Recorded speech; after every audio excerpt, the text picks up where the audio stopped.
Baik, Bu. Ya, saya ada 3 hal tapi singkat-singkat saja. Yang pertama, saya ada di India tadi sudah disebut, dan saya mau cerita sedikit saja tentang apa yang terjadi dengan lockdown di India hari ini.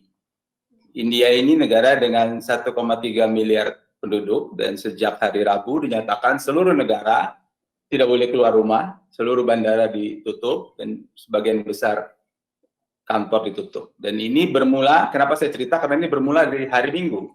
Hari Minggu itu sudah dimulai yang namanya, katakanlah lockdown sementara, begitu, dari jam 7 pagi sampai jam 9 malam.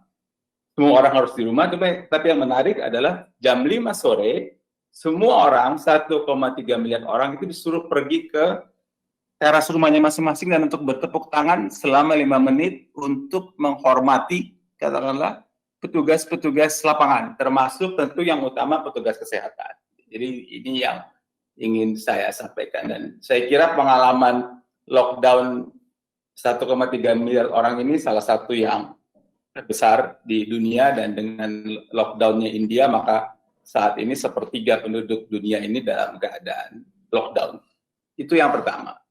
Yang kedua, saya tidak bicara mewakili WHO dalam kesempatan ini, saya bicara sebagai anak buahnya Bu Lia dan Pak Kuncoro saja di Persi. Tetapi kalau kita mau mencari sumber dari WHO, maka silahkan ke website WHO. Dan di website itu disampaikan secara jelas semuanya, termasuk berbagai keraguan-keraguan. Misalnya saja yang sedang ramai keraguan tentang airborne dan aerosol, itu ada di website, tidak perlu diragukan lagi begitu. Dan kalau teman-teman membuka www.who.int, maka kalau mau cepat itu ada 8 poin, dan dari 8 poin itu paling tidak baca 5 poin saja dari 8 poin itu tentang technical guidance, salah satu diantaranya laboratorium yang tadi sudah dikutip oleh Pak Siswanto dalam presentasinya. Yang kedua, situation report yang barusan dikutip Pak Nyoman.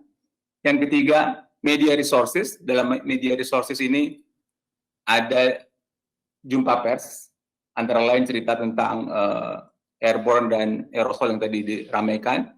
Yang keempat, ada advice for public, di mana salah satu di antara advice for public ini adalah tentang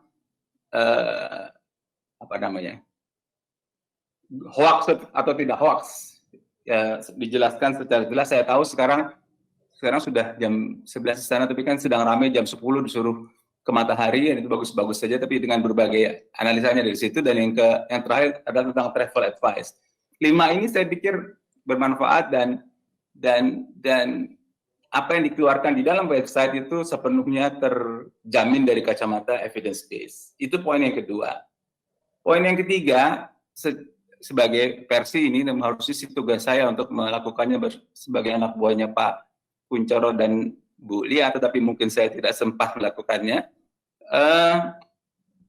Saat ini banyak sekali informasi yang beredar. Kalau mau dibagi, barangkali ada 3, satu yang di jurnal, satu di berita, dan satu lagi di media sosial. Akan baik kalau ada sumber begitu.